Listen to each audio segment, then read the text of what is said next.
Sweat glistened on Tavokia El-Assad's forehead as he finally rode through the gates of the Temple of Yatrif. His small entourage, consisting of 5 bodyguards, said nothing, though he could feel their relief radiating off of them like the desert heat. The last few days had been extremely brutal, even for this season. Still, they were here at last.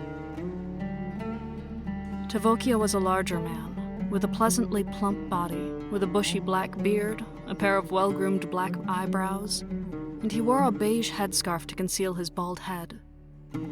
Even without any actual hair, the bare scalp was perhaps just as arousing to the followers of Tagun. He also wore a set of beige-colored traveling slacks, a sleeveless shirt, and a thin, breathable light coat. As he rode deeper into the temple complex, various individuals of the Order smiled and waved at him. It is great to see you again, my friend. Welcome back to a more civilized place. It is finally nice to be able to unclench myself. May the goddess smile on you. May she also smile on you, great rapier. Tavokia grinned as he led his horse to the stables. He dismounted and then turned to his entourage as they did likewise. My friends, please enjoy the next 5 days off. I will not need your presence until we make our way back to Bubesh. May the goddess smile on you, Rapier. Thank you for your kindness. May the goddess smile on us all. Tavokia walked out of the stables and into the great temple, the last official temple of the Goddess Tsakata. The corridors were wide, with painted ceilings, walls, and art. The art on the walls depicted lovely scenes of those in the Order and idyllic scenes of happiness, separated from the constant annoyance of conservative Tagonite judgment. Could they ever achieve such a thing? He knew the way to his destination, and he strode through the halls of the temple with a casual gait. Tavokia came upon a nice balcony that overlooked a small valley below. The great temple had been built into the side of a mountain. A wide river ran through the middle of the valley. Small herds of animals frolicked beside the water, perhaps overjoyed to find some relief from the dry desert heat. A woman dressed in an ornate set of robes sat at a table on the balcony. There were 3 empty chairs at the same table. The woman was perhaps in her 40s, with an elaborate high cleric headdress on. The headdress was tall, pointed, and had a golden crown woven into the base. 2 little wings extended from the sides of the headdress, and various rings, baubles, and other ornamentation hung off the wings. The robe and headdress were dyed light green and silver, which was quite eye-pleasing. The woman also held a staff with a gem headpiece. This was none other than Zarina Katan, the High Cleric of the Order, as well as the Falchion. Zarina's eyes were light gray, and they fell upon Tavokia when he entered. Oh, it is wonderful to see you again. It has been many years, I believe, though your letters always warm my heart. It is great to see you as well, my friend. These days, there are so few reasons for us to gather. Though I suspect that due to recent events, we will be meeting more frequently. Yes, especially with the discovery of the last lost temple. Oh, we can finally move forward with regaining our Order's former glory. Have the others not made it in yet? I would have been here sooner, but there was a sandstorm that struck us some time after we left Bubesh. The others are already here, and they would have been notified of your arrival. We have been waiting for days, but we guessed you were delayed for a good reason. How is Bubesh? The exhibit with the finds from the second lost temple has stirred the ire of the Order of Tagun. It was a blessing that we moved the artifacts when we did. Otherwise, they would have been lost to us. That would have been a grave blow indeed. Your insight into the situation will help us make a critical decision. Oh? How bad is it? I mean, there is political unrest in the capital with the royal family, but surely it's not that bad. Is it? It is far worse than you realize, and worse than I had expected. Nashua and Kamaria will explain, and then you will know. I only just found out yesterday when they both arrived. Then I look forward to hearing what they have to say. If things are as bad as you say, then the Order is in more peril than I could have ever dreamed. Then fortune smiles on you, Great Rapier, as we are here. Tavokia turned around to see that 2 more individuals had joined them. Nashwa Nadib, the fierce scimitar, was the shortest of the 4 of them. Despite her adorable and childlike features, Nashwa was the greatest warrior of them all. She had gained infamy with the title the Kitty Killer of the Dunes. As the Scimitar of Tsakata, Nashwa led the marauders who raided the strongholds and camps of the enemy. On her feet, she was as nimble as a hare, but on horseback, she was like lightning across the desert sky. Nashwa wore a light brown headscarf, and she wore similar colored clothes, as to best blend in with the sandy terrain. She also had a pair of bright green eyes, a splendid rarity among their people. The person beside Nashwa was the Dagger of Tsakata, Kamarina El Sarati. They wore a black headscarf, had light brown eyes, and a pair of thin brown eyebrows, and a rather impressive, hawkish nose. Kamarina wore a black outfit, and was covered from head to toe with the exception of their face. To Tavokia's understanding, their clothing was thin and very breathable. Kamarina, Nashwa, and Tavokia all sat down at the table alongside Zarina. Now that we are all here, we can officially begin. With the discovery of all the lost temples and the recovery of all the lost artifacts, we can finally make some long-standing decisions that needed to be made. Before we begin the debriefing, does anyone have any questions? Where are the archaeologists who helped in the recovery of our lost treasures? I would very much like to meet with them. They have done us a great service. I'm afraid you will be unable to meet with Dr. Allison Reaver. As a reward for her service to the Order, she has been sent to stand before Tsakata herself, as well as being reunited with her parents. Her remains were cremated and scattered to the winds of the desert. Ah, so she has been bestowed with great honor then. Good. Her mother was one of us, yes? Yes, she was one of many families who had fled, and who still believed fervently. As for the other, he is still here, undergoing the rites of conversion. Oh, he is converting. That is interesting. This one, Francisco Diaz, is it? Was he not the one who sparked all of the discovery? Yes, he is the one. His sketchings of the ancient art are marvelous, and we have many books being created from what he has provided. I can ensure that each of you receives a copy as well. That would be lovely. Thank you. I have often dreamed of what the ancient world looked like, and how we would have captured it. So, how is it that he's being converted? Was he so taken with the art that he decided to join the Order? No, it was love.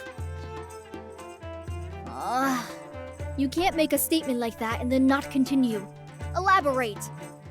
One of my agents, Samira Hajjar, became his contact.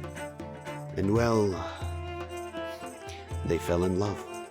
Over many great discussions of art and culture, an attraction was planted.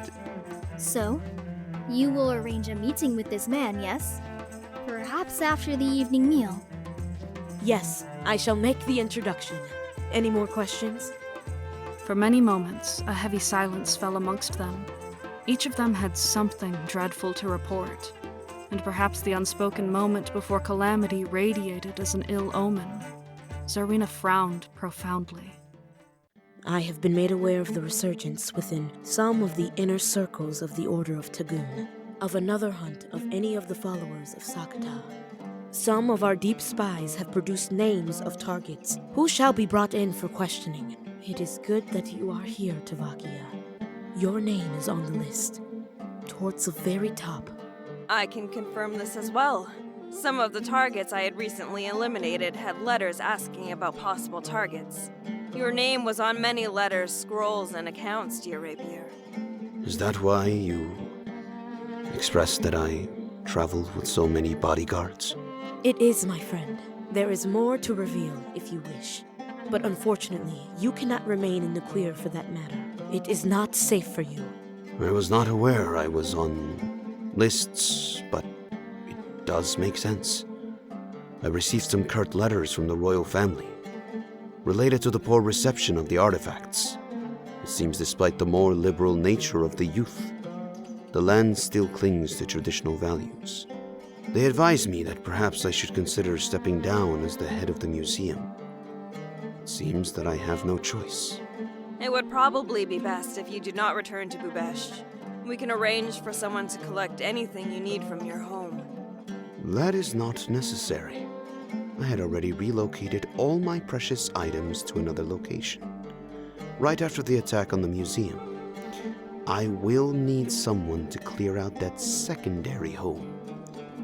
By the way, all of the recovered treasures have been stored away in a special vault in the city of Termido. Javarik El-Yamin is the man who protects them. Aside from the royal family firing you, and you having to abandon the life you built for yourself, is there anything else to report? Anything else? Well, it would seem that the royal family is no longer interested in preserving that part of our past anymore. They have not outright said it, but it was implied that the temples that were discovered will not be protected, as had been intended. And what of the initiatives to bring more foreign tourism? Was that a simple flight of fancy? Yes, it would seem so. Some of my other agents indicated that several influential and traditional Tagunite clerics have met with key members of the royal family. Any ground we had gained is being eroded away. Yes, it appears to be the case in other aspects of Nuquir as well. What do you have to report? As I mentioned before, there is an underlying scheme to find any remnants of our order. And there is something else that troubles me. The names on the list that the enemy passes around. 80% of it are names of people who are in our order. 80%? Either someone is very good at guessing, or... Someone has been seduced to betray us. I believe that is the case. And not just one person. I have already killed 23 traitors. Our order in Nuquir is compromised. Give me names! I will hunt them down! That matter is already being handled. It is believed that the secrecy of this temple location is compromised. No.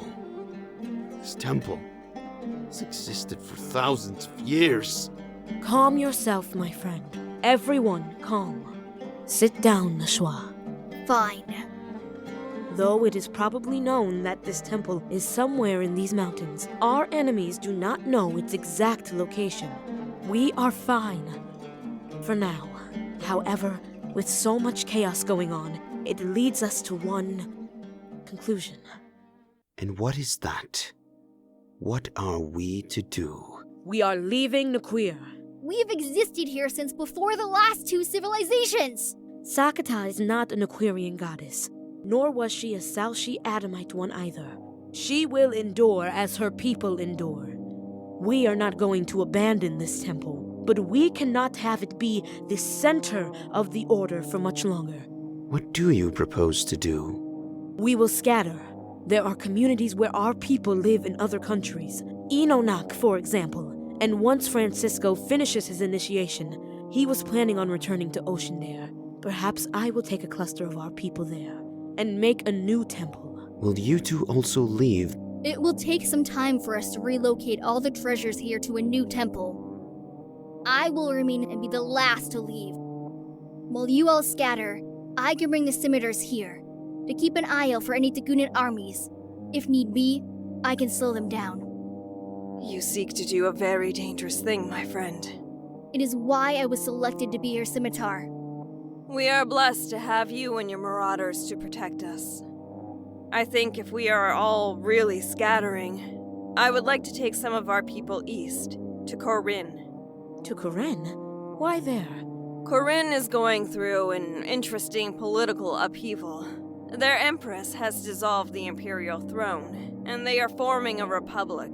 It It will be an interesting time for our people to slip in, to establish ourselves in a new nation, and to create a long-lasting foothold.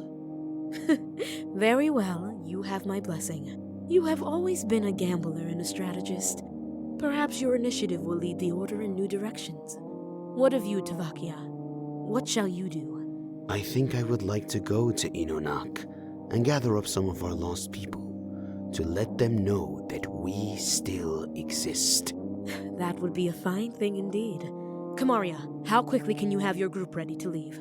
And how many will you take with you? If I take all of my assassins, their families, and the members of the Order affiliated with them, it would be about 600. And we can leave within the next 8 weeks. Perhaps 3 months at the latest. You have 9 weeks to be out of Naquir. The more I consider your words, the more I feel them to be true. The fact that names are being passed around. It is later than I wish it were. Nashua, how soon could you have your marauders in these mountains? I can have 300 within 3 days, as my own horde is camped close. We can send out riders, and then have the remaining 2,000 here within 3 weeks. Please make it so. I will summon Francisco and Samira and inform them that we will be joining them on their exodus to Oceandare. Off the top of my head, I can bring 3,000 people to Oceandare and the surrounding countries. I believe Skendar is fairly large, which is an adjacent country. Perhaps they will not mind half of that number as refugees. That many people going into foreign countries? Like that would raise too many eyebrows. Even if you sent 500 people one place and 500 another, it would be a lot easier for us to integrate into Inonak. So let me take a bulk of our people. Perhaps 2,000? There are already large numbers of Naquirians living in Inonak, so I can agree with that. But they are not Naquirians. They call themselves Soshi Adamites, for they left before Naquir was born. That is neither here nor there. Allow me to take 2,000, and then we can establish safe houses there, among their museums, and their nobles for our treasures. It'll be a closer distance to transport them away. Also, I am good friends with the head of antiquities for the Museum of Inonak, who serves their royal family. Trust me, I can negotiate a new position and have a new museum that has our artifacts protected. You are the rapier, after all. If you believe you can do this, then you have my blessing and my thanks. And if I promise to staff my own security for the museums, it'll give our people jobs. Yes, despite the calamity that creeps ever closer, perhaps we will come out better. Perhaps I should go alone to Inonak and set all this up. I could leave tomorrow and be in Inonak within a week or so. All right, let us plan for a massive transition then. Though things can change, let us plan for a 3-month deadline. By that time, Tavakia will establish a museum foothold in Inonak. Kamaria will leave for Corinne. I shall depart for Oceandare, and Nashua will enhance her terrible legend here. May Tsakata bless us and lead us to serenity.